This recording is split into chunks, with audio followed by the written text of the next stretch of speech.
Etong pinya na to guys, ano to, unang bunga niya. Ayan, tingnan nyo naman, ang ganda niya. Kaya harvestin na natin to. Unang bunga to eh.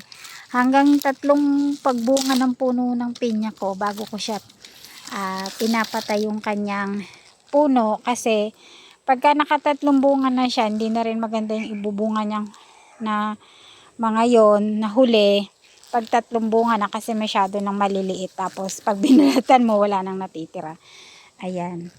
Lapag muna natin siya dito dahil meron pa akong isang kukunin.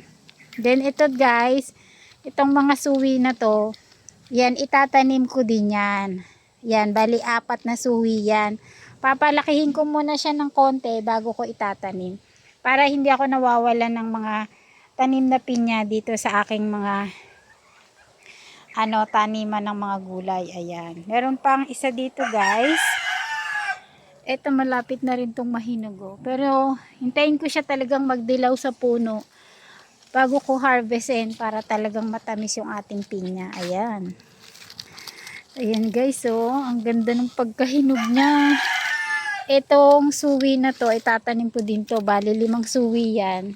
Kaya magkakaroon na naman ako na bali 9 na puno ng pinya.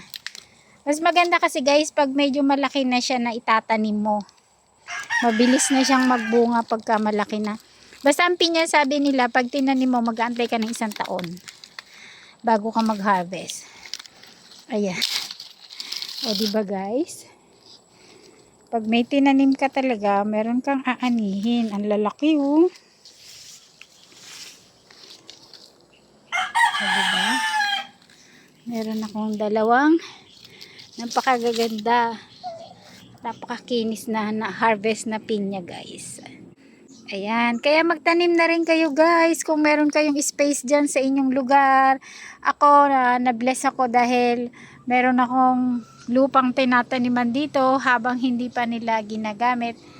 Ayan, sinasamantala ko magtanim guys para libre na yung ibang pagkain at libre na rin yung ating mga prutas. Nalilibre na tayo sa pagkain, fresh pa yung ating mga nakakain guys. Ayan, 'di ba? Ang laking tipid. Kaya tanim-tanim na din guys pagka merong space or sa mga container pwede tayo magtanim. Ayan. Thank you for watching guys. Bye. Ayan guys, sa harvestin ko din yung saging na yan guys. Pwede na yan saging na latundan na yan guys. Ayan, magulang na siya sa puno. Yan yung na-harvest ko ngayon guys. Ayan. Magulang na yung saging. Ayan, nabibitak na siya sa puno. Mabilis na ito mahinog. 2 malalaking pinya.